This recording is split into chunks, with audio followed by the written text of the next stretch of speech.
So this workshop focuses on the topic we all can contribute to. It examines the impact of the current pandemic on academic research across disciplines.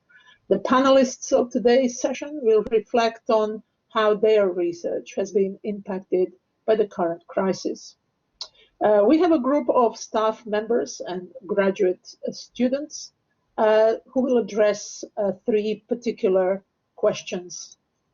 These questions are: what professional and personal challenges has this pandemic presented to for their research? What unexpected opportunities has it provided? And what advice can they offer to other colleagues and graduate students? We have, as I said, a combination of academics and PhD students with us today: Svetlana, Stephenson, Gary McLean, Amy Beddows, Anthony Phipps, Saima, Siddiqui, and Klaus Fischer.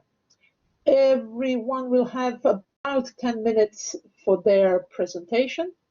I would ask you if you can all turn off your both microphones and cameras, unless you are a speaker. So we're going to start now with Svetlana Stephenson, who's going to talk, as I said, for about 10 minutes. And please reserve your questions for the end. At the end of the whole session, we're going to have about an hour for questions and answers and for the comments from the public. Also, if you have any comment, you can write it in the chat, but reserve your questions for the end for the Q&A. Thank you very much. Svetlana, it's all yours. Okay, thanks very much, Gordana. It's now been 6 months since our life unexpectedly and drastically changed. And I think it would be fair to say that at the beginning we just didn't realize the extent of these changes. And for us researchers, the impact, of course, has been huge. Fieldwork has been interrupted, long-awaited conferences cancelled, research fellowship cancelled, and our carefully constructed plans totally derailed. Not to mention, of course, the collapse of all the daily routines of normal life, the necessity to work flexibly, often around childcare, and so on. But even as this disaster, like Noah's flood, was overwhelming us, we began to realize that we were not drowning, and that we can actually live and breathe underwater. We can teach, we can study, and we can do research, albeit with great difficulty, but we can do it. But so far we have tended to suffer and struggle and look for solutions on our own. And I think the time is now right to come together and discuss what we've been through, and discuss what's still going on, and try to think how can we move forward. So as Gordana said, we asked our participants these three questions about professional and personal challenges that the pandemic has presented, the unexpected opportunities it provided, and also what advice we can give to graduate students. And as a starting point, I would like to offer some of my own answers, and look forward to hearing about your experiences as well. Now, the first question about challenges. I'm currently studying public shaming in Russia, and according to my carefully constructed plans, and using research funding generously provided by university, by now I should have returned from a lengthy study trip to Russia, armed with new data from face-to-face interviews with Russians who remembered public shaming in the Soviet times, and also with data mined deeply in the Russian archives. Well, I was also looking forward to a 1-month fellowship in New York University, where I was supposed to work with colleagues in Russian studies and also use the university's extensive archives. Reality intervened, and none of this has happened. And I must admit it was very difficult to accept. And also, as many colleagues also told me, I found it quite difficult to concentrate and to push myself to work towards a very uncertain future. But gradually, I started, I think, to find solutions. So I'm now moving on to unexpected opportunities. I have discovered new ways to do field work. Well, new perhaps for me. For me, this was innovation made out of necessity, or we can call this creative retooling. I have conducted interviews that I plan to do in Russia, but with people in Russia, but using Skype. And to find access to new interviewees, I joined several Russian Facebook discussion groups. And in what I see as ethnographically informed engagement, I took part in these events, I commented on different things, and then I asked the participants to share their stories of shaming. And many did. And there were also lively discussions, group discussions as well. I then wrote to some of the participants who had offered stories and asked them if they could agree to talk to me via Messenger or Skype. And surprisingly, quite a few people agreed and were very generous. They didn't know me, but yet, provided their time and stories. Of course, there are research ethics issues about confidentiality, about selection bias. So it is important to consult with colleagues, and if this is different from what you've applied for your research ethics application, you have to reapply. But still, without having access to archives, I found literary sources online which were absolutely fascinating and which I'm planning to use for my book. I also joined online conferences in Russia, in universities, or those organized by NGOs. So these were unexpected benefits, which I expect we have all discovered, that it's possible to participate in more events, it's possible to organize such events quickly and easily, and we can attract a broader audience. Now, finally, the advice that I would like to offer graduate students. The pandemic has made us change our methods, and we started to realize how important it is not to be overambitious with our research plans and methods and learn to accept limitations.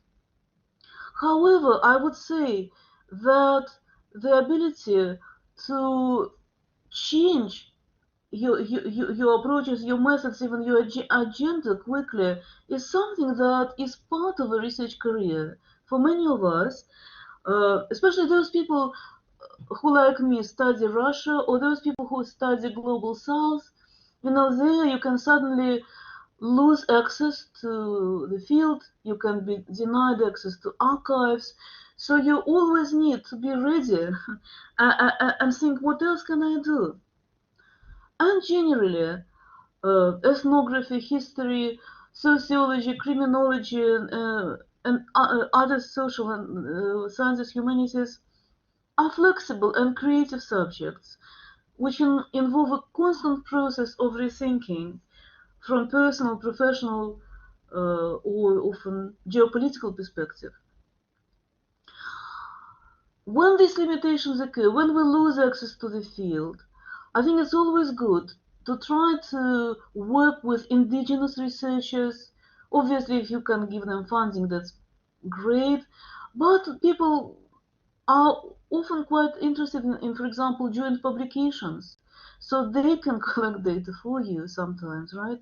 So this is something to think about, and again, something to think about now, not in the middle of research, but maybe when we're planning next research. What are the fallback positions we should adopt?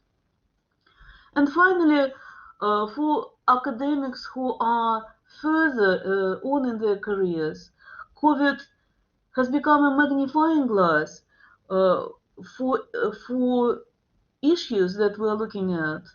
So a lens onto processes which we may not be observing in normal circumstances. In area studies, for example, it makes us question concepts, global versus local. What do the citizens expect from the state? What is the role of civil society mobilization and so on? Allows us to come up with new research questions. And also, COVID makes it essential that we think very seriously about interdisciplinary research. Now, the government wants us to combine our efforts. You know, we cannot address many issues around COVID without cooperation between natural scientists and social scientists, psychologists, sociologists, and so on.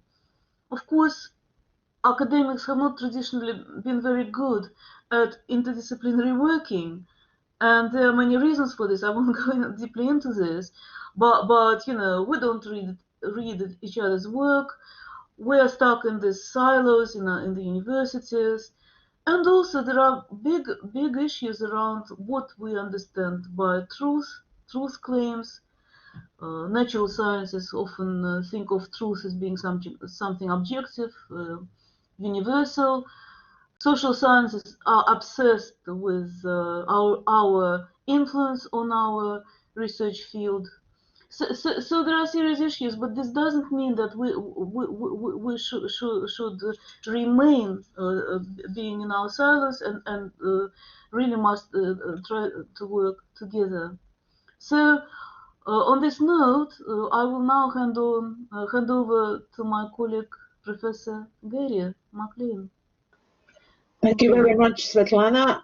Yes, our next presenter is Gary McLean. He's Professor of Molecular Immunology here in our School of Human Sciences. He teaches virology, immunology, and molecular biology, and his research investigates immune responses to human viruses and aims to develop vaccines. For some reason, Gary will mostly tell us about opportunities. All yours. Thank you very much. I hope everyone can see and hear okay. I've got one slide I'm going to share. It's not going to cover everything, but it just gives me a few pointers on what to go to next. So yeah, obviously our research is lab-based. So the pandemic and the lockdown really completely stopped that for 3 months. The lab was closed. We couldn't go there at all. So obviously our research gathering, data gathering completely stopped. There was nothing at all we could do about that. So that was obviously a huge disadvantage. Even though the lab reopened in July, early in July, there were restrictions, obviously going back during a pandemic. At that stage, we had to do a lot of risk assessments and making sure that the environment was safe. All the extra things that are involved in doing laboratory-based research, like ordering reagents that you need, all the companies involved in that, and the money, the finance, everything, that was obviously a little tricky as well. I've just mentioned the event in the lab, everyone having to wear the appropriate PPE, and then there's the fear itself of going out, traveling through London on public transport, as we mostly do to get to the lab. People were frightened of doing that, and I'm one of them. I didn't venture to the lab, so it was a real challenge and a huge disadvantage. But I managed to turn that around into thinking that, well, actually, this could be an opportunity. We could use this in a way to, put a line in the sand and say, well, let's look at what we've already got. We've generated a lot of data already. We've got projects that are half finished, 3/4 finished, or just starting. There's a lot of data that we can actually analyze, write up, and use. So I put those 5 points there on the slide, and I think these are all actually opportunities that we've come up with during the case of the pandemic, and we're really working on getting those going. And I'm going to go through those one by one and hopefully show you some advantages. So the other advantage we obviously had was that the research focuses on human viruses, and this is a global viral pandemic, and we work on immunity to those viruses, developing vaccines, but not necessarily coronavirus, but it's related to coronavirus. So we had a direct link to the pandemic and something that we could also be involved with. And that was an opportunity to expand our research, learn more about this particular viral disease, and even in some cases help with the pandemic. So hopefully I'll illustrate a few of those possibilities. It has been challenging due to the loss of the lab, but as I mentioned, we could turn that into an opportunity. And one of the opportunities was that we could focus more on exactly what we were trying to achieve. We could complete research that we'd already mostly finished and was just sitting around there waiting while other projects took priority. We could also establish new research. So obviously the connection with viral research and immunity lends itself pretty well to establishing connections with COVID and SARS. We could also, and I think everyone will agree, we learned to collaborate much more by using video. I know we've done that a little bit in the past. I used to have the odd video meeting, but nowhere near like what we've been doing over the last 6 months, which is a daily occurrence. And it's actually been a good learning experience and actually very, very useful, and a lot more personable than just doing things by email. So that was good. It has, through all of that though, been difficult to focus. I found to plan my time very, very well. Otherwise, I'd find myself doing a little bit of this, then a little bit of that, and then a little bit of something, never really finishing anything. So I had to divide up my day very precisely into chunks and really aim to finish something in that period of time. Working from home, obviously, we've all had to do that as well. It has its difficulties. If you don't have an office, you can sequester yourself away from the rest of the family or wherever you might be. It can be tricky. Luckily, I had good internet. I know others that don't have good, stable internet, and that has been a problem. And I got a really good London Met provided laptop, which has been working brilliantly. So thanks to IT for that. And luckily, I also have all the software that I need. So I've never found that an issue. The IT has always been good, and that's been important. So let's look at those 5 points there, a little more detail, writing up completed studies. We managed to write up 3 papers of studies where we didn't have to generate any more data at all. So they'd just been sitting there waiting. 2 of those are now published. The third one is in revision, so very close to being published. So that was good success story where we used the time to focus and finish off those studies. Analyzing data already available. So that was really important for planning going forward, just to see where we're at. And see, number 2 could almost fit into number 1 there. But when you really analyze the data you've got, you realize, well, gee, there's a few holes there. That's not quite finished. We need more there. We need to do that. So that was a good point, again, to draw a line in the sand, say that study is 3/4 done. We need to do this to continue and finish that off. So it's a nice way of really deciding where you're at in the study and how you can finish it off. Preparing grant applications is something I've been doing for a long time now, off and on, time permitting. But I really found early on in the lockdown pandemic stages that I had at least 7 different grant applications in various stages of completion or development. And I think there's 2 parts to this story. I think there are parts of my grant applications that were actually derailed because of the pandemic.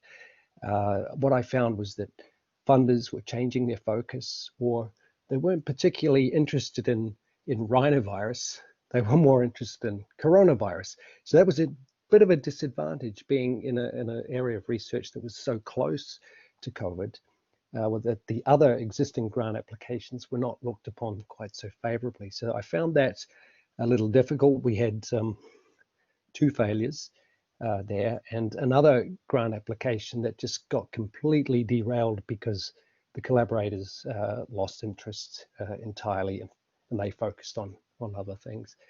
And the other side of it was that, well, because the research I had been doing was so similar to coronavirus, we could just adapt things and instead of putting rhinovirus in, you change the keyword to coronavirus. And obviously it's not quite that simple, but there was several opportunities that presented themselves, and we did write 2 or 3 collaborative grant applications that were ultimately not successful, because what I found out was that it's a hugely and fiercely combative area that is very, very difficult to get the funding, even though there is a lot of funding available.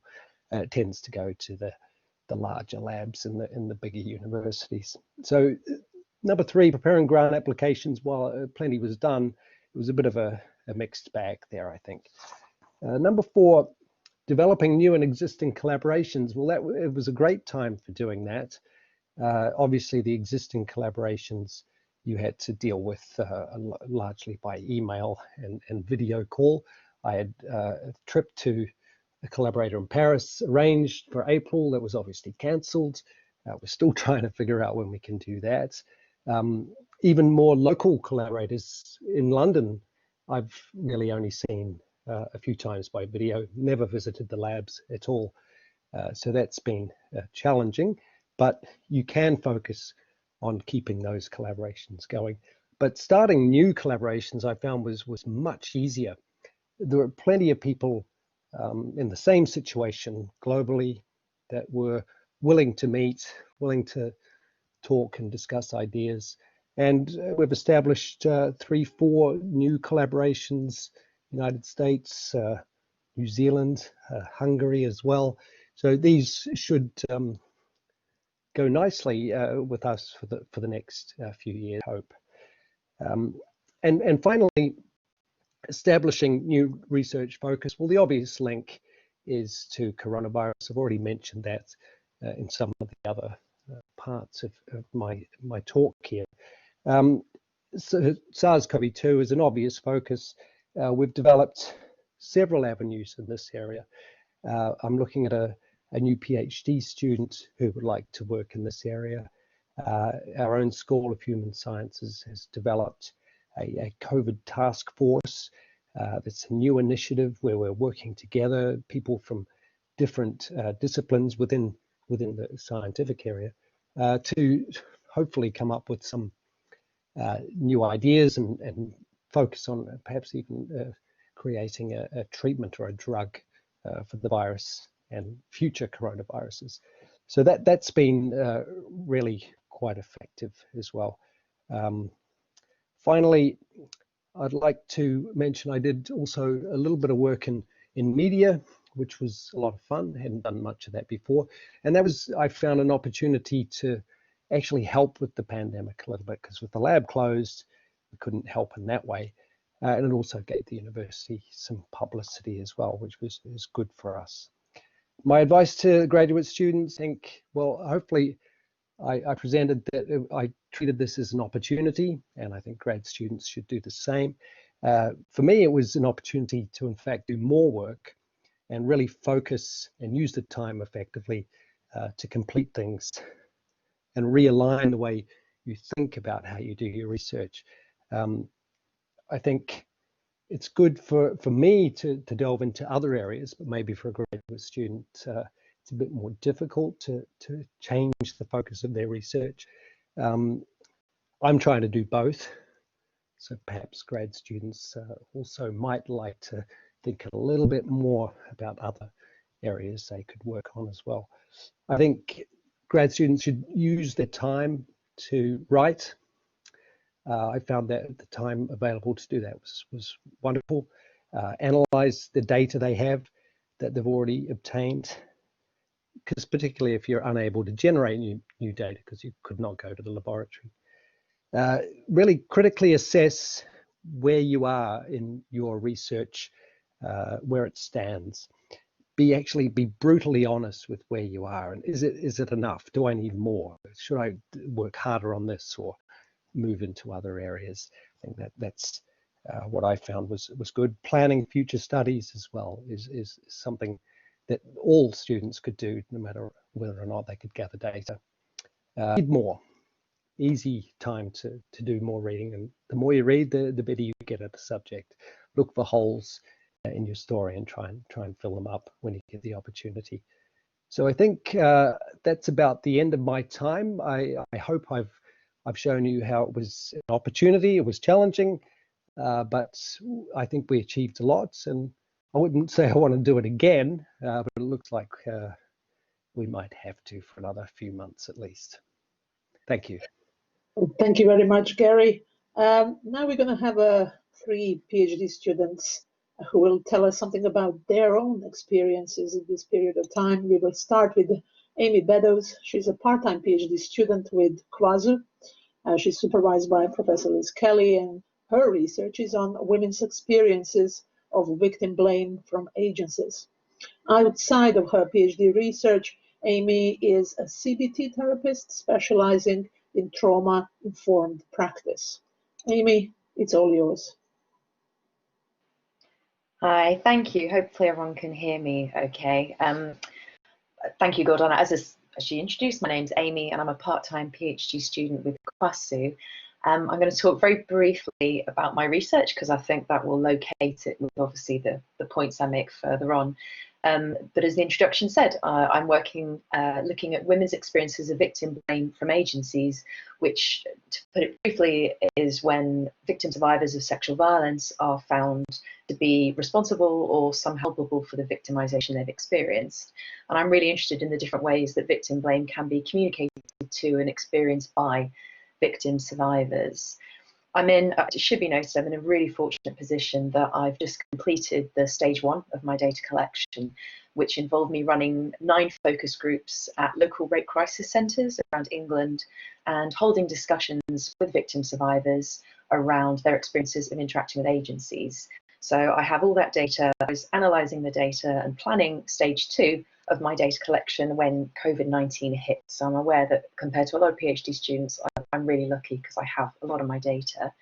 And the second stage of my research, I was hoping to run follow-up focus groups to go back, meet with the same women who met with me the first time, and really share what I found and get their feedback on it. Do they think I'm accurately representing their experiences? Does it make sense to them? Do they think I should be going in a different direction? So that was what I'd hoped to do.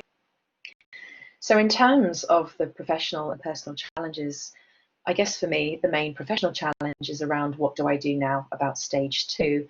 I'm looking at options for whether I can do this work remotely, whether that's through setting up remote meetings via Zoom, via MS Teams, sending information by email, or whether I can do some kind of audio or video, some of my findings, and send that to the women who took part to get their feedback, whether I can send a wider briefing to the rape crisis centres to then cascade to the people that use their service. But as I'll talk about in a bit more detail, all of those have real issues with them. So right now, I'm not sure what I'm going to do.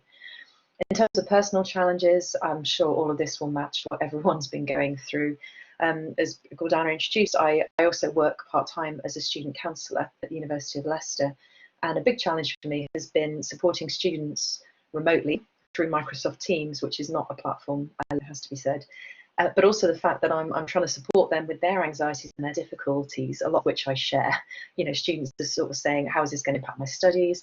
What is my future in academia? How will this affect my wider financial options? Yeah, and I'm sitting there thinking, yeah, I hear you, absolutely. So that's been really challenging to try and obtain that slightly more objective stance as the counsellor, whilst really empathising an awful lot with what people are saying. Again, it won't be a surprise for anyone, but mental health is something that's really suffered during the COVID-19 situation, and I'm not an exception to that. Prior to working as a therapist, prior to starting research into what can at times be quite a distressing topic, sexual violence isn't that fun to read about or think about, I established quite a good self-care routine that helped me kind of stay balanced.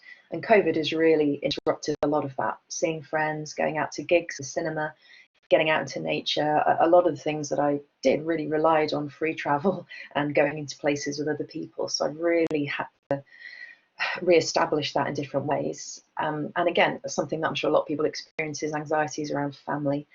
I don't live that close to my family, so I've been torn between wanting to support them, making sure they're okay, but also not wanting to infect them or go and cause problems. So, and that will take up a lot of headspace if I'm trying to look at research, if I'm trying to work. These things are all part of my cognitive load as well. So that is a challenge that is very personal, but massively is impacted on my research. So in terms of, oh, I skipped a slide there. Sorry, let me go back. In terms of unexpected opportunities, the main one actually is quite interesting. So I'd held focus groups, as I say, with women, and one woman got in touch with me by email just after COVID had happened, saying that she really wanted to meet again because she had further experiences to share that hadn't happened when we met the first time. She'd been going through a court case, and wonderfully, her abuser had been convicted, which is a rarity in this field. So it was something that I definitely wanted to hear about, and she really wanted to talk about. Now, because both of us had had to adapt to working remotely, we were both very familiar with holding meetings through Microsoft Teams, which is great because it actually made it very easy for us to set up an interview and have that conversation, and to do it in quite a safe, ethical way. I think if I wasn't comfortable with that way of working and she wasn't comfortable with it, I'd been very concerned about us having such a potentially distressing or sensitive conversation that way, but it worked out really well. And she was able to debrief, and I was able to get access to her experience to sort of further my data. And it's made me think a lot more about remote options for this kind of research. And it's raised a lot of concerns, I guess, around things like accessibility, not just accessibility to technology, such as decent internet and computers or phones, but actually, you know, is it adaptive for people's individual needs? If people are at home, do they have privacy where they could join in a group or have an interview about sexual violence, about something so personal? Some of the people that I've worked with, they're living with their abusers, so it's not safe for them to have those conversations. And there's things like, well, the complexity of group discussion, again, about something potentially quite sensitive via Zoom or via Microsoft Teams. You lose verbal cues, you lose body language, you lose the ability to kind of check in with each other. And there's the ethics of having these conversations with individual people, the group then ending, and then the individuals being left in isolation with any feelings or concerns that may have come up. Whereas in the focus groups, it created quite a natural environment for us to have a debrief at the end, have a cup of tea, share biscuits, go out for a cigarette, chat one-to-one. It made it quite a nice way of ending the kind of conversation. I guess another opportunity that I wasn't expecting from this was it gave me a bit of insight into different ways that agencies and professionals can actually fail the women they're supposed to serve, through the fact that unexpected challenges do happen. And this really hammered home that in a lot of cases, victim blame is less about individual professionals having judgmental attitudes towards women or judgmental attitudes towards victims of abuse, and more about circumstantial or structural issues, which made it very hard for services to provide the support that they could. And it also made it clear to me that actually a key thing with this is acknowledging that. So for women who've perhaps been waiting, let's say, a year for specialist trauma counselling, and then they are suddenly going to have to wait another 6 months, maybe longer because of COVID, a key thing is to let them know, and for professionals to get in touch and say, hey, we know you've been waiting, this is really difficult, but we're doing what we can and we'll keep you updated. And that led to me realising that actually I had to be really clear and keep communication with the people who'd taken part in my research about how the timescales had shifted, what I'm hoping to do, when I'm hoping to do it, and give them the space to feedback, to be able to say, actually, I'm not interested anymore, or oh yeah, this has happened, I really want to talk about this. So that's been something that really came home to me in a way that perhaps wouldn't have prior to COVID. In terms of advice, I've divided this into two sections because I can't help but bring the therapist in me into everything I do. But to start with kind of academic perspectives, I really would say, and this is coming from my personal experience and a lot of stuff, that plans, research plans can change completely, 100% they can change, and can still create incredibly important and incredibly powerful research. So try not to lose heart if all your best laid plans are up in the air. And this is more relevant perhaps to social sciences, but actually the journeys that us academics go through can reflect or illustrate the challenges faced by those we are researching. So I can suddenly tap into the experience of not being able to get a doctor's appointment, not being able to get in touch with someone on a financial advice helpline, because this is what a lot of women in my research have been dealing with all along. So it's suddenly giving a bit of an insight.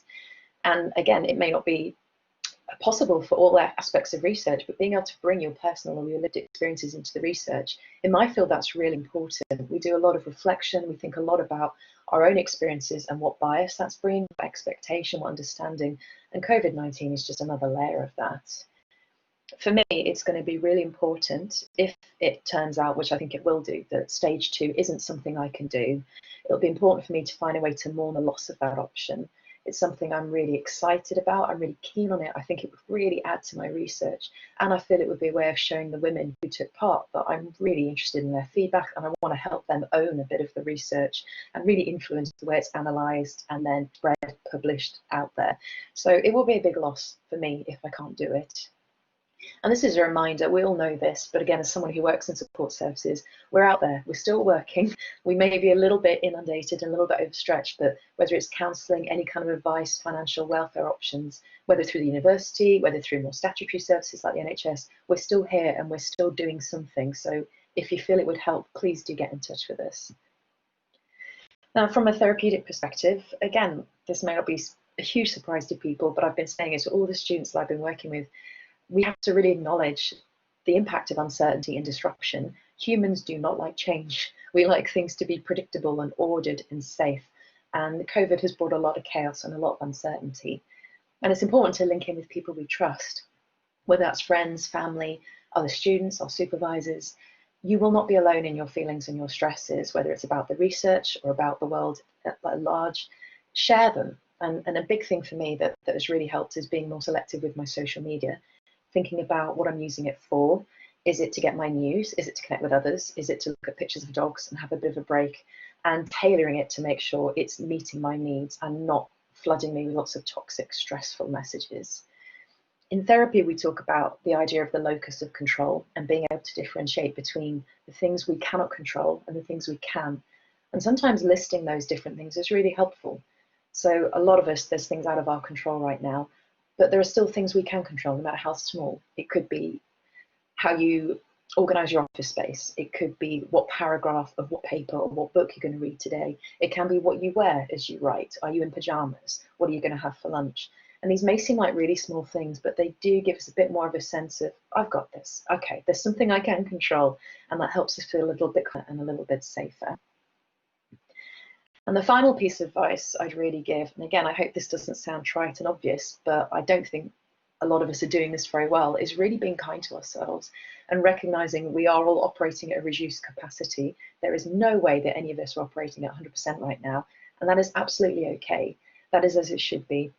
And just to explain these pictures, my favorite film is a horror film called 28 Days Later, which is about a contagion that spreads across the globe and changes things completely. And the main character in the pictures is a motorcycle courier called Jim, who starts off the film, he has a terrible bike accident, he ends up in a coma. 28 days later, he wakes up and the whole world has changed because this contagion has hit, and he's trying to navigate the world and keep safe and forge some kind of future. Now, the reason I share this is in the film, it's very stressful, it's very scary. Jim is not expected to keep doing his deliveries. He is not expected to keep being a courier while he's doing everything else. But we all are, right? We're all going through this crisis, this pandemic, and we're expected to show up at our jobs, still write our theses, still turn in papers. And I think we really need to acknowledge that, because there is no way we can be doing 100%. I'd say there's no way we can even be doing near 60, 70%. And it's okay to be not okay. Anyway, I'll leave you on that thought. My email's there. If anyone has any questions or any thoughts, please do get in touch. All right, thank you. Thank you, Amy, very much for very insightful presentation. We're going to move on now with Anthony Phipps. He's an information security professional with a keen interest, as he says, in new technology, engineering, and cyber research. He's currently a lead cyber engineer at Lloyd's Banking Group, responsible for a team that delivers cybersecurity solutions. He also finds time to be a part-time PhD student here at London Met. His research is focused on using audio techniques to improve cybersecurity. Anthony, it's all yours. Thank you very much. Can you hear me okay? Yes. Excellent. Okay, I'll begin. So, yeah, thank you very much for inviting me to speak today. I think it's going to be a tough act to follow. I think you've probably heard some excellent advice from the previous speakers. So I'll try not to repeat too much of it. And I think if the type on the slides I'm going to use is too small, feel free to reach out to me on that email address that's on the screen now, and I'll only be too happy to share the slides with you. So the research I'm doing at the moment is centered around essentially creating a model where you can authenticate and identify users of digital systems whilst retaining the usability and accessibility of voice systems. So in practical terms, that means writing code, researching online, lots of work on my own. But one of the key challenges I've found was that I used to really enjoy the interaction with some of the other students in the Cyber Research Centre. So within the university, I used to come into the centre and see the other researchers, see the students, and get a lot of benefit from hearing what they were doing, and it would spark ideas, and you know, that I really do miss. So I think that's actually sort of narrowed down the creative side of what I'm doing to a certain extent. So I've had to sort of go out of my way to compensate for that.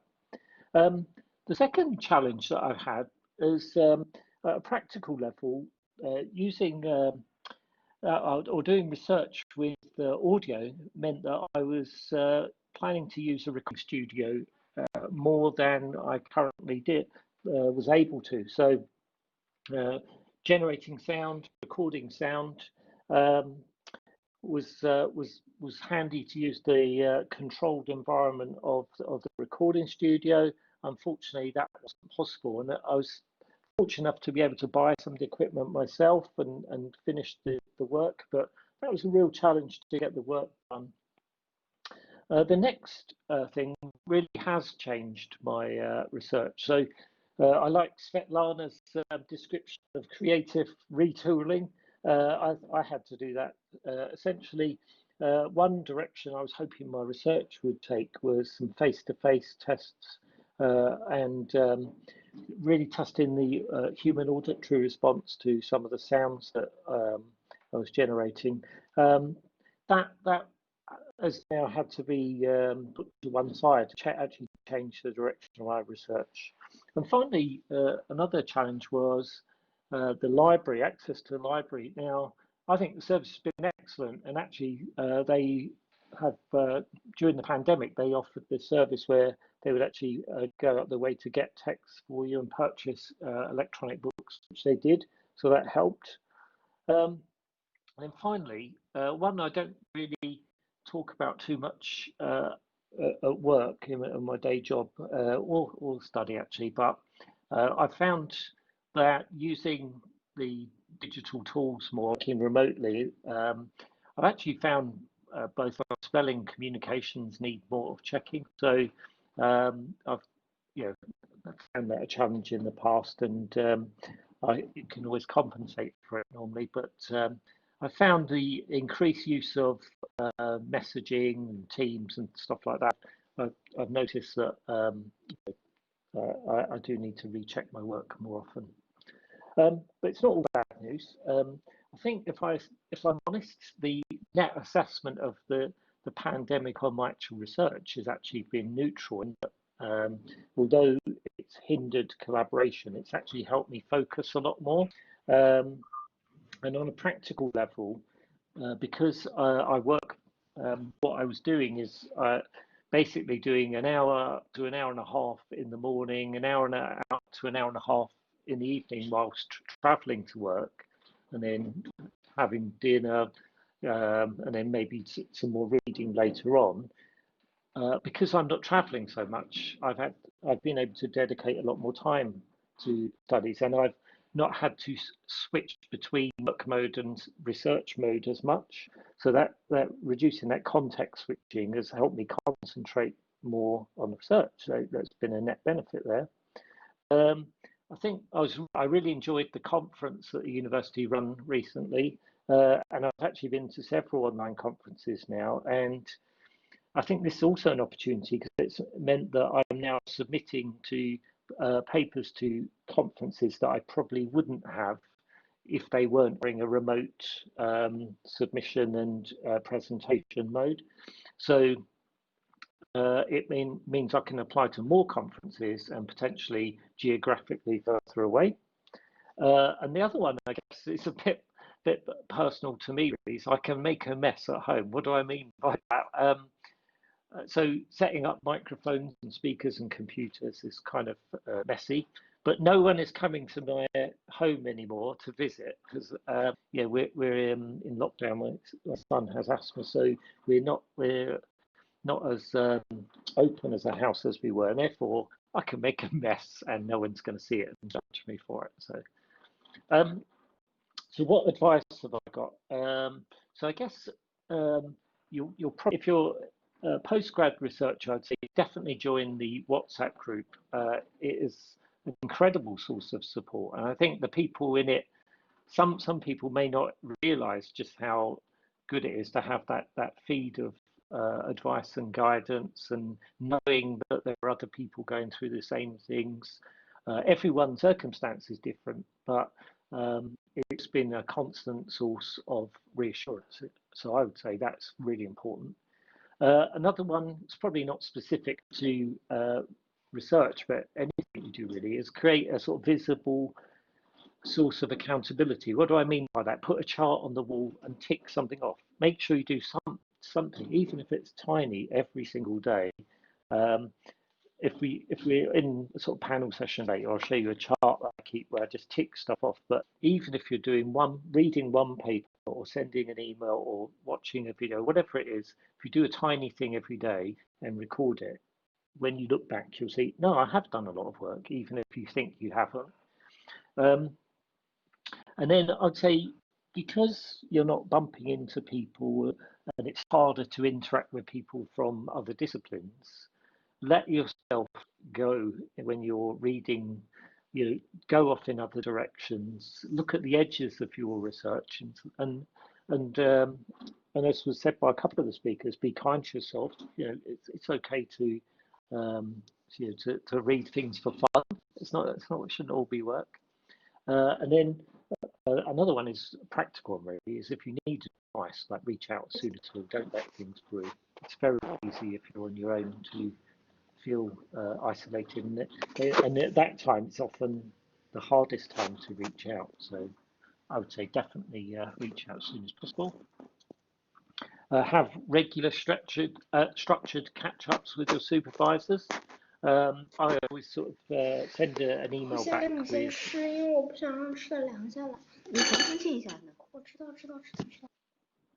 Yeah, and so I would actually have regular catch-ups with your supervisors, but also send back a sort of email of your understanding of the meeting, and it just keeps the cadence of interaction going, and it keeps everything. It keeps the relationship going as well. It's a nice, friendly way of just keeping in contact and making sure the research is on track. Practical stuff, make sure the environment is as comfortable as it can be. When the lockdown first occurred, the first thing I did was buy a big monitor. I didn't pay for it for 2 months. That's another story. So yes, not everyone can go out and buy a big monitor. I accept that, but maybe be creative. See if you can borrow one. Maybe you need a chair. Just make your environment as tidy and as comfortable as possible, and be creative with that. You know, if you can't go and buy stuff, which you know, not everyone can, just think outside the box. Maybe second hand, maybe borrow stuff. And then I guess I think it's been mentioned, social media. It's both your friend and a foe. I would say time box your time on social media so that it doesn't pollute your thinking. It's designed to inflame. It's designed to influence. There are people using it for unpleasant means. So don't be under the influence of social media. It might be that, you know, if you were researching in the university or in the workplace, you wouldn't be looking at it as much. So try and protect yourself from using it too much if you were on your own at home. And then the final one, for me, the most important, and is probably reflective of the first slide, the cover slide, is exercise regularly. I would say it's the one thing that you can do that underpins everything else, your mental state, physical state. You know, having had some challenges in the past, I've found for many years, having regular exercise just incrementally helps you both mentally and physically. And even if you don't see the benefits in a week, 2 weeks, 3 weeks, I promise you, if you keep it regular, as the months roll on, it will make you much more resilient, and you'll have more energy to study longer and deal with challenges as they come to you. So anyway, that's my waffle. I hope it is of some value, and if you like the slides, let me know on that email address there. Thank you. Thank you very much, Anthony, for sharing all of this, all except the last point, but that might be my personal thing. Last of the PhD students now presentation will be Saima Siddiqui. She's a PhD student at School of Human Sciences, and her research is based on investigating immunoglobulin G and immunoglobulin A responses to neutralizing epitopes of human cytomegalovirus. Yes, I did practice to read that out. Saima, it's all yours. Thank you so much for introducing me. Yes, you practiced this very well, and you introduced me very well. So as a PhD research student, I faced certain professional and personal challenges during the lockdown. So since I was working in the lab, my research was totally lab-based. So the first thing which the lockdown impacted on me was that I was unable to carry out the research lab activities. So I remember very well that when the lockdown and the situation began, I was repeating one of the experiments according to the suggestions from one of our staff. And I was close to finish my all lab work, but according to the suggestion, I was repeating one of the experiment. But then this situation came, and then I had to leave everything there. But I felt really distressed, particularly when I thought about other students which were in the middle of their PhD research work or who had just started their research work. How would they carry on their research lab activities? Our lab was closed for more than 3 months. And even when it was opened in July, the routine was not normal. Everyone, including me, was very fearful, and I was afraid of traveling because I used to travel a lot.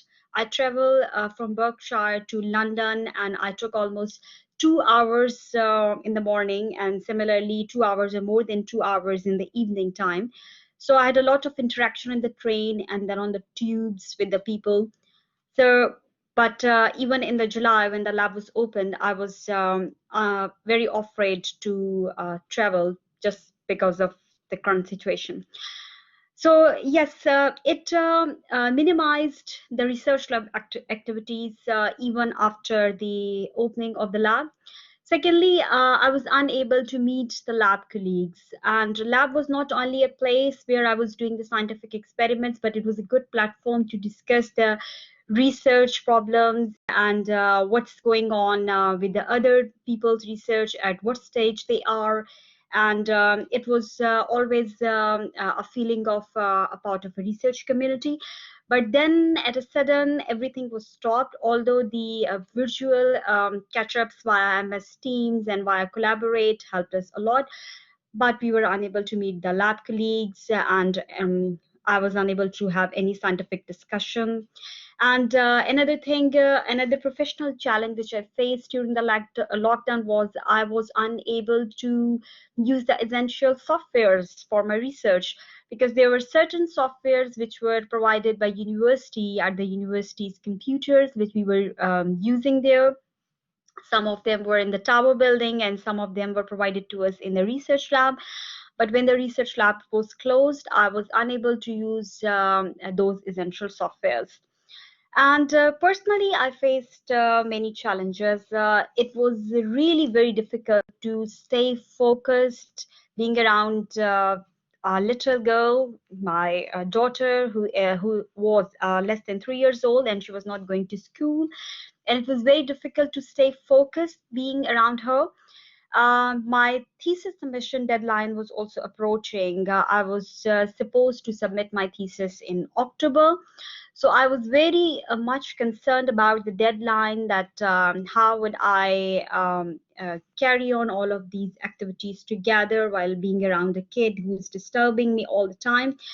In fact, I completed my first draft of thesis during the lockdown period, but that was really, really very challenging. Mentally, I felt very distressed because it minimized the social life, particularly during the month of April and May. We were not going anywhere. I was not meeting the lab colleagues, as well as there was no social life. So I felt very distressed, and it sometimes it negatively impacted me, and it made me disappointed certain times. And honestly, this lockdown period and all the current situation has produced certain uncertainties about the future, because definitely the PhD is a step prior to starting the professional life. But whenever I think of the professional life in future and the employment opportunities, I become very uncertain. So these are the professional and personal challenges which I faced during the lockdown. And in addition to that, the lockdown provided me with some unexpected opportunities.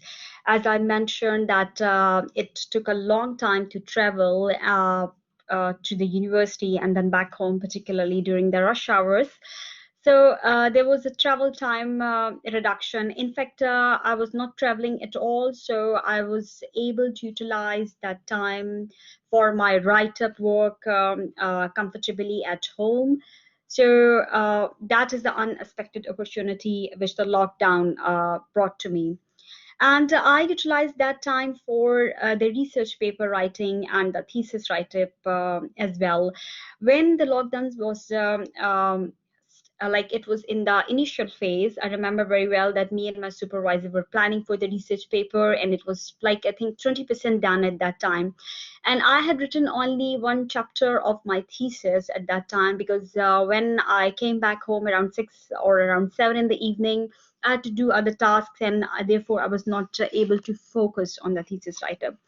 But the lockdown period provided me time to work on the research paper, and we completed it and we submitted it. And I completed all the data analysis and the statistical analysis, and I completed and finished the first draft of my thesis write-up. So in this way, it was a positive impact that being around home, I was able to utilize time which was not being utilized for traveling or for the lab work. So I utilized this time for completing my research paper and thesis write-up. So as a student, I like to advise to the graduate students as well as to the other PhD students that they should now consider a different research route for their project. Since the less time is available for the lab and in the field, so it means that a new approach might be needed to address the research question. So they can think about a fresh perspective or a fresh element for their project. They can discuss it with their supervisors and they can replan it. Secondly, they can reassess their study priorities. They should plan for the research. They should be ruthless.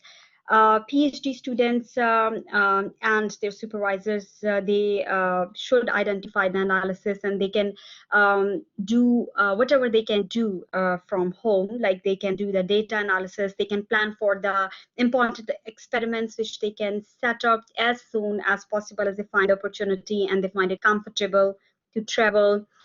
And the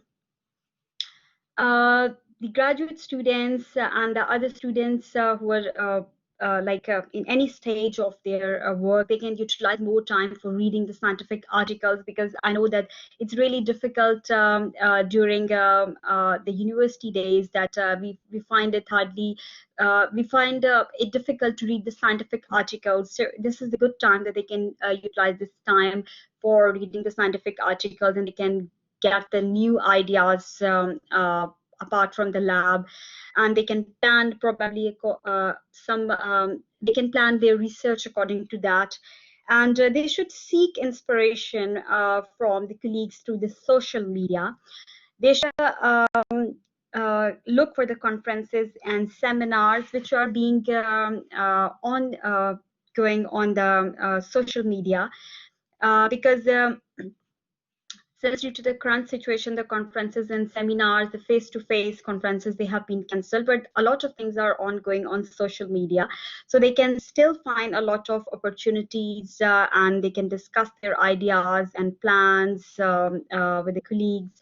So, for instance, several societies and research communities are opening up online space for researchers, especially early career scientists. So they can discuss their research ideas and they can collaborate with the other academics via social media, and they can always get some new ideas. And they should be upfront. They should be upfront for the challenges with the examiners in the future. This is very important because when the time comes for defending the viva, they should be confident in explaining the effects of pandemic on the project in the thesis introduction or in the PhD defense. And I hope so the examiners will have seen the impact on their own research as well, and they will be able to understand the situation.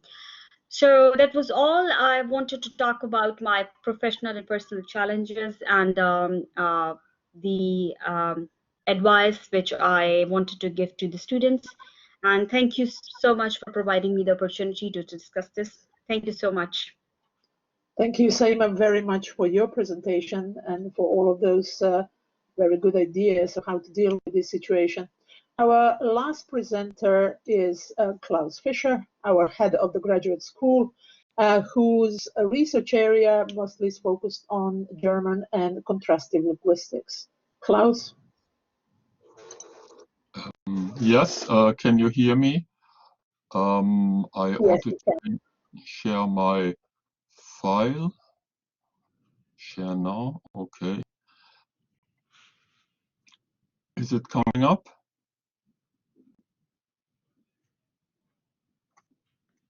I can see it, but you can see it? No? Not yet, no. No. What is the title of your? It's the COVID slide. COVID forum. Yeah, COVID forum. Do you want me to try? Yeah, please, if you bring them up. I think I did everything I should. Ah, there it is. Thank you very much. first I should thank to all the presenters, and I haven't got so much to add to what they have said. I will add a little bit the perspective of the graduate school, and I entitled my presentation "Happiness is a Desk in the Library," because that was a very major issue for PGR students, a lack of a proper working space. Now, when I thought about an opener for my presentation, I thought about that the subtitle alludes to Gabriel Garcia Marquez's novel Love in the Times of Cholera. Now, in that novel, cholera doesn't seem to be a major problem, but rather society's prejudices and conventions. But COVID-19 is, of course, a very real problem. And we have learned today that at Glasgow University, there's an outbreak among students after Freshers' Week of 120 students being infected. If we look back sort of 6 weeks ago, there were voices, well, should we have had the lockdown, and haven't we overdone it, and what about the economy? And now we have a second wave. So our little forum here is really very timely, and one cannot emphasize enough that COVID is a real problem. So if you have to forego your place in the library, think about you might help to save lives in that way. Now, in a pandemic, it's not a foregone conclusion that societies should take that stance to prioritize the lives in the here and now over economic gains or over vested interests. And if you think about the pandemic, the flu pandemic 18 to 20, of course, it was very different circumstances, but a very different stance was taken. So for historians in the future, it might be a remarkable thing to research how did that come about, that in the times of global capitalism, societies with a little wobbles, but many societies of quite different makeup chose to basically prioritize lives over a more utilitarian long-term perspective. Now, at the beginning of the crisis, especially when a number of politicians were infected, there was this talk about we are all in the same boat. But that is, of course, very mistaken. I mean, the idea was everybody can get infected, which is true, but we are in the same storm, perhaps, but we are not in the same boat. A pandemic exacerbates inequalities.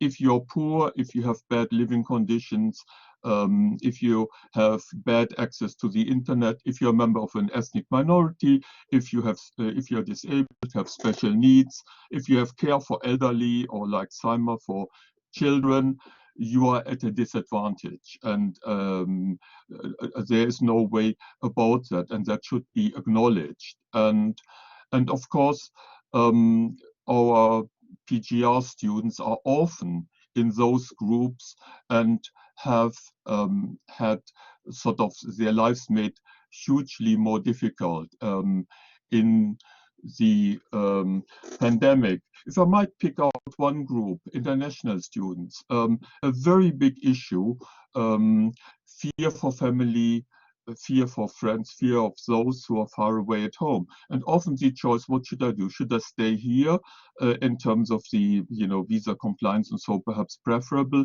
or should I go back and support my family? And then one phenomenon that is now a little bit anecdotal, but was that in particular women, when they went back home, often had enormous caring responsibilities for elderly parents, for making sure that the household was COVID safe, washing vegetables for hours in one country. The government had said that all vegetables need to be washed and disinfecting them. So in these circumstances, it's virtually, I mean, for the student in question, was impossible to do any research at all. So these problems, and this is a particular graduate school perspective, need to be acknowledged. There is uncertainty which breeds anxiety. Amy has mentioned that. We know that anxiety among graduate students has gone up enormously. There's a study of 4,000 STEM PhD students in the USA, where there were both increases of generalized anxiety May to July, but also of major depression. So of course, those who have presented today, the members of staff have found new opportunities, Svetlana and Gary, and it's perhaps a little bit easier for members of staff to do so, but also Amy, Anthony, and Saima have found ways around how to rejig their project, and these are, of course, the very successful case, but there will be students who might be out there who might be paralyzed with anxiety, with problems, and might not be even able to think about sort of rejigging their research. So, but of course there are mitigations. Now, I don't want to talk about the mitigations that the graduate school has offered. It would be preposterous to assume that somehow we could make good the effects of the coronavirus crisis and the havoc it has created in PGR students' lives and research. So I don't want to talk about these little things we could do, but and that we keep trying to do, but about what the individual students can do, and that basically repeats the advice of the 3 PGR students. I mean, rearranging the work schedule. If you cannot carry out your empirical research, you might be able to do something else. You might be able to do some conceptual work. If you cannot read important literature, you might, like Svetlana, on the internet discover new literature you weren't aware of that is very relevant. So you can sort of reorganize things a little bit. And of course, rearranging your work schedule should be in conversation with your supervisors, and it was already emphasized, how important the supervisor by Anthony, the supervisor relationship is, and to keep that going. It's a two-way thing, because your supervisors also have in the crisis increased workloads, had to learn new things about remote teaching that I currently haven't quite mastered yet, so reach out to them as well. So don't wait to be contacted, but keep the contact going. Of course, PhD students with their research projects, well, PGR students are not in the same boat because of their personal circumstances, which are very different. But they are also not in the same boat because of their different projects. Now, there are projects that perhaps could just go on with travel time saved and might have made greater progress if it's all if you have done your literature review and it's not an empirical project, if it's something you can develop on your computer, that's great.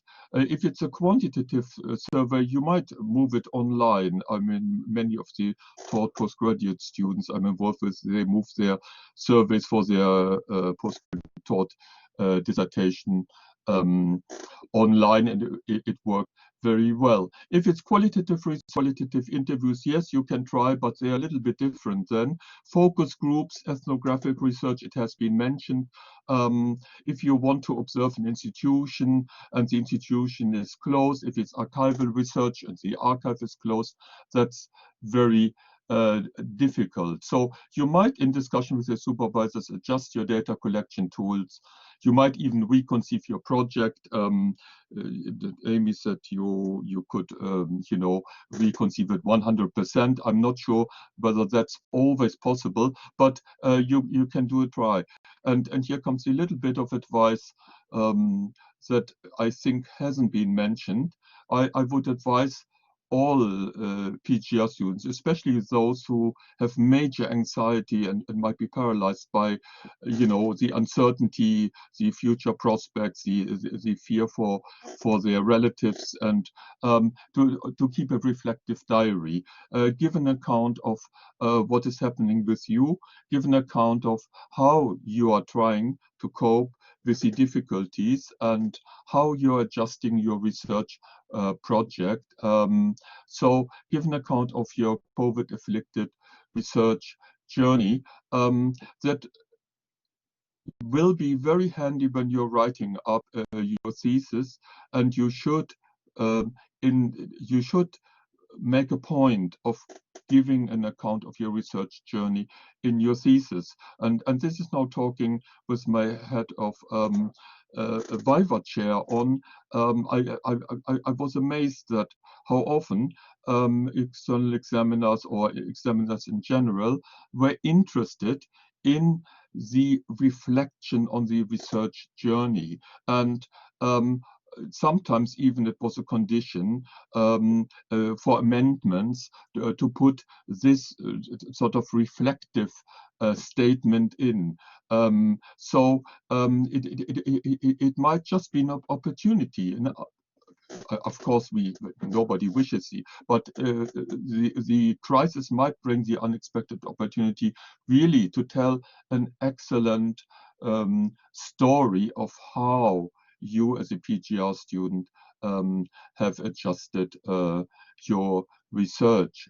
And I don't want to detain you any longer. That concludes my statement. And again, thank you very much for all presenters. And I hand over for the discussion. Thank you very much, Klaus. Thank you very much. I really enjoyed your presentations. It was very insightful. For the moment, we're going to open a discussion to everyone. Please, if you could raise your hand and use the button there at the bottom of your screen if you want to ask a question, preferably in voicing, but even if not, you can write questions in the chat, though those might be missed if there is too much discussion there. So please, yes, it's open for your comments and your questions. Until I get the first one, maybe if you don't mind, I can start with a question to the whole panel. It looks to me that in all presentation, the major term there was flexibility, to be flexible in the planning of the research, and even the ideas about the research question, methods of collection of data and so on. But you all spoke from a very personal position of a researcher. Whether we like it or not, we all operate in a research institution within a given framework. So I wonder, what are your thoughts, how we as institution can meet that flexibility, especially of not only of PhD students, but also the researchers? Can institution meet all of those requirements of necessity for flexibility in conducting research these days? Anyone? Or maybe not. Maybe we can change the subject. Well, it's Tony here. Just to say, as Klaus mentioned, I'm kind of fortunate in the methods that I can use that don't necessarily need face-to-face interaction. But but I actually prefer that. So the flexibility for me was actually just changing my mindset. It was something I had to get over, the disappointment of not doing these sort of face-to-face interviews and lab tests. So yeah, I would just say in terms of how the university could help that, I guess the provision of like robust tooling. So there was some discussion about remote focus groups and survey tools. In my work capacity, I know our labs in the office do user testing against 2 or 3 different propositions online, and they get online feedback. And so there are tools out there for help that would help, but it's just a question of whether they're appropriate for your area of research and whether they would actually influence the outcome, whether they would be academically acceptable as methods.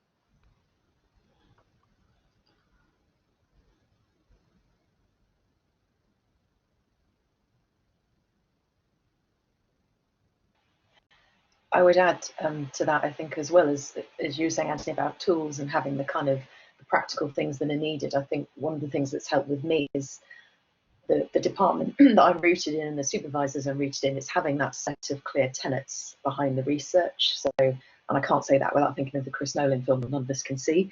But when I say tenets, I guess I mean the kind of ethos behind. So my research is very feminist, and looking at adaptations and flexibility, it's coming back to the does it do no harm? Is it in support of practical action and change?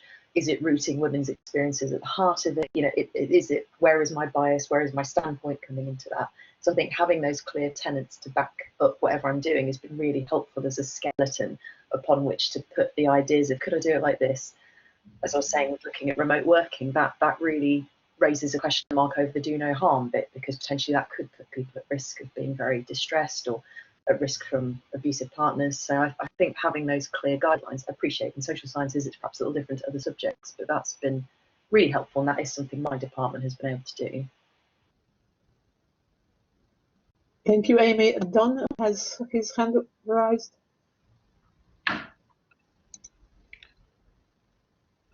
So just sharing my video there. Thank you very much. I should suddenly ping up. You don't even need to see me anyway. Thanks for that. It's really excellent, wide range discussion. Really enjoyed it. It was most of the effects seemed to be upon the process of doing research, which of course is understandable. We set up with our things to do. But I wonder if anyone found, perhaps apart from Gary, maybe found that their work changed direction because of COVID. If you were doing certain sorts of research, did COVID impact on that? Just think of an example of my own. Just happened to work on 19th century, among other things, 19th century Irish migration, and have a paper coming out in November on Irish fever, which reminded me of Chinese flu. And so, I mentioned this yesterday, actually, Louise Ryan and I decided to stick a COVID action bid in. So we're developing a grant application based on the comparison of this historic case of disease and the racialization of a group in connection with it, and planning to compare that with the Chinese and COVID in 2020. And I was thinking of Wally, who's online. He works on, he works on online football communities. And I wonder how COVID affects online football communities when no football's being played. Just as I don't want to put him on the spot, but it's just one example. It's bound to have had some effect. So I'm just wondering about content-based influences, because that's certainly how it's affected me purely by accident. So now when this article comes out, I will push it out through media channels with reference to COVID, because this thing, which is actually typhus, was called the Irish fever. And as we know, the association with COVID and the Chinese has happened on numerous levels, not least of all from the leader of the free world on several occasions. That was just an observation and a question. Svetlana? Yeah, it's interesting because I got in touch with some colleagues in Stirling University, and we're now working on a new research bid, which is about public shaming in this country and COVID. And there has been some research around psychology, but I think sociology and criminology are very interesting disciplines that could address these issues. So something that I did not expect to do, but I'm hoping now to be able to do this. Thank you. But a question for actually natural scientists. It looks to me from presentation from Gary and Saima that they're facing quite different problems in these circumstances than social sciences. It looks to me that social sciences is trying to find alternative methods of collecting data. And from Gary's presentation and Saima's presentation, I had the feeling that the major problem is that, well, impossibility of collection data, almost like waiting for this to kind of find ways to do and cope with their research without being able to collect data and move on. Am I mistaken? Gary, yes, please.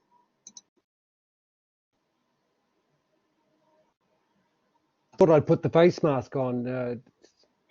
I'll take it off because you can't hear me. No, you're absolutely right. We're totally dependent on the lab. Yeah.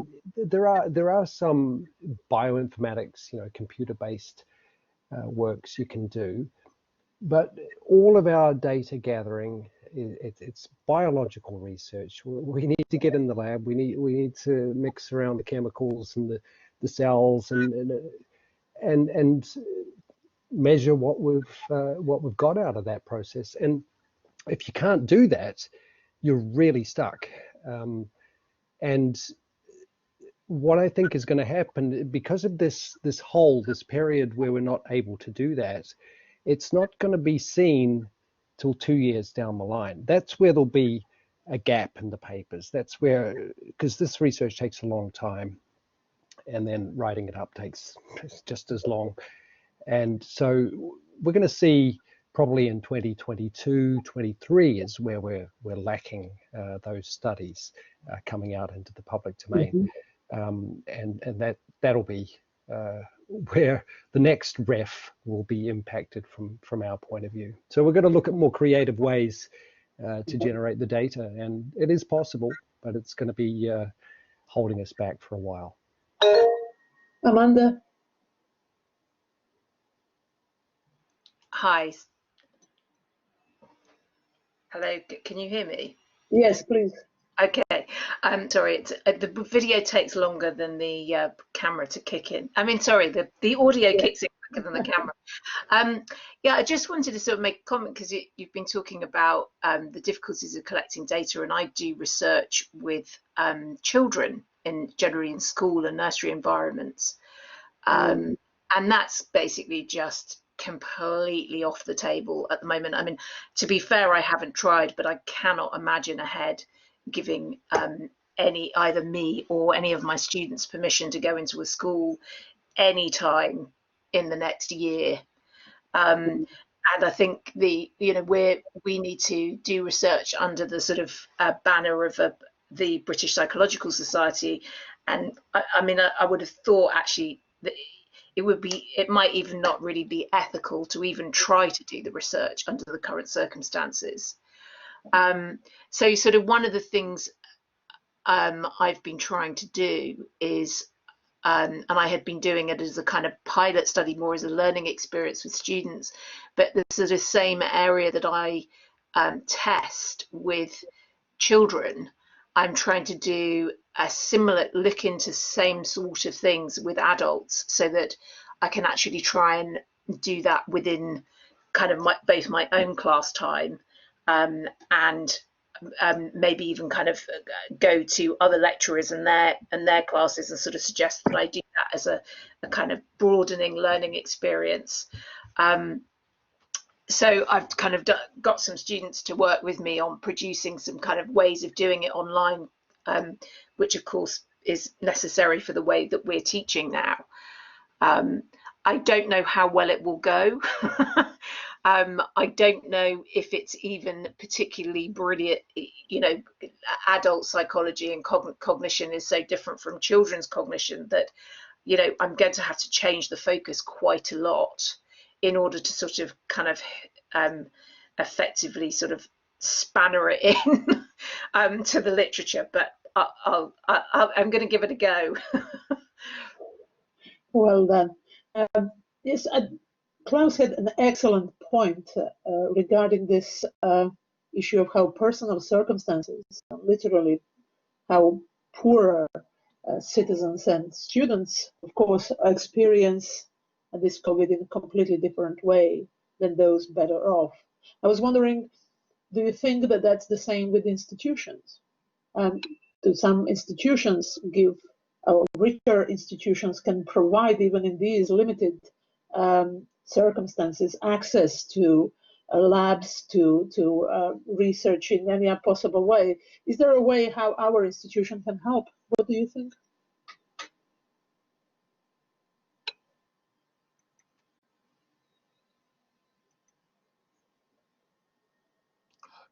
Can you hear me? Yes, Klaus. I know that some universities opened their libraries earlier. Given the increase in infections at the moment, I think it was prudent that we waited. I mean, the one part we opened, this was the science labs and under very controlled conditions, but we are going to open the library soon, so we will, you know, provide additional opportunities in terms of different institutions faring differently. I mean, of course, the long-established, rich, big universities have more resources. There's no doubt about it.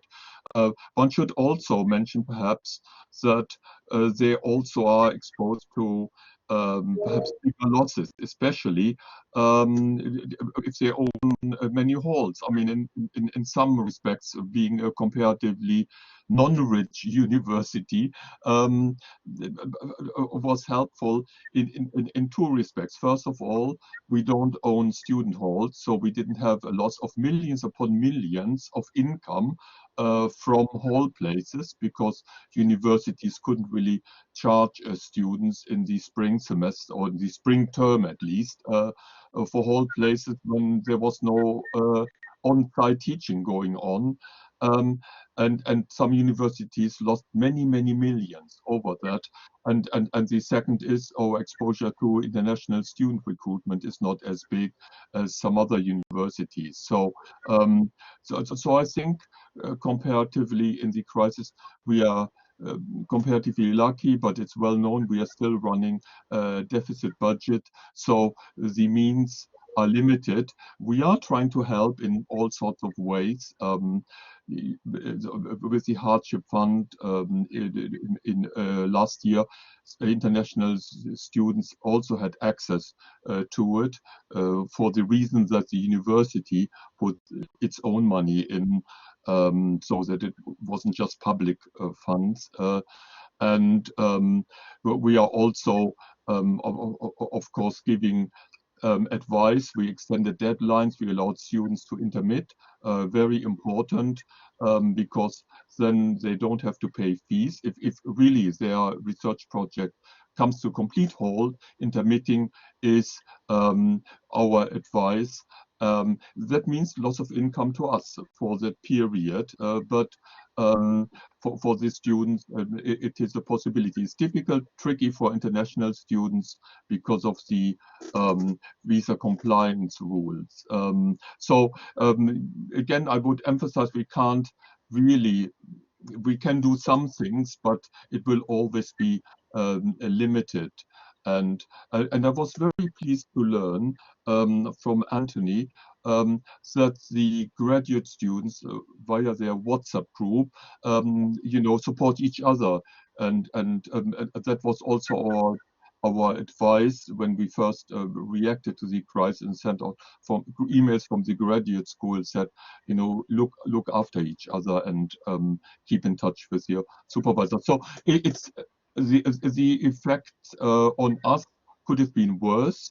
Our means are limited, but we are trying, and we are also listening to the graduate student community, as sort of the discussions over the last few days have shown. Excellent. That's very good to hear. Don? Oh no, I'm just typing. I'm not. My hand is up.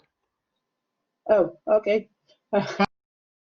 Jumping in here, just to follow what Klaus. I don't want to, give a political broadcast because of my position, but we have tried to support staff, for example, who couldn't make larger projects work over the summer because of lockdown. So we will refund those things in the second semester. Sorry, in the new semester. Yeah, we tried to provide that sort of support. I won't repeat the things that Klaus had said.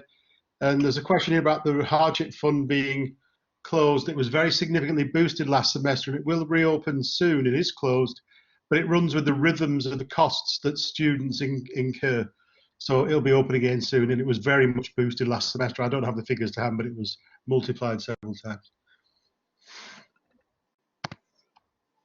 Lovely to hear all of that. We did experience quite a lot of support in many ways, and I think from our students as well, and it's important that to also emphasize. I can't see any other questions either in the chat. There are no hands raised. Are there any last comments that presenters want to make?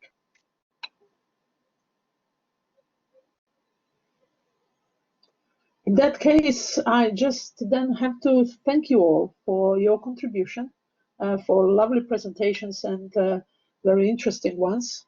Amanda is giving us some suggestions and comments on the chat. Also, I have to thank Maida for setting all this up, and of course, both the graduate school and the Interdisciplinary Research Forum and all organizers. So if you don't have any other questions or comments, thank you very much for everything, for these sessions. I don't know, talking about my own private experiences, sessions like this also help in a really big boost of morale and give us lots of energy. So thank you for organizing it, and thank you for being here. Especially thank you for all the Thank you, Gordana, very much for wonderful cheering, and Maeva as well for supporting this forum as always marvelously, and Don as well. Thank you all. Have a lovely day, everyone, and see you on some other event. Everybody, stay safe. Thank you for a great session. Bye-bye. Thank you. Bye-bye. Bye. Thank you. Bye. Bye.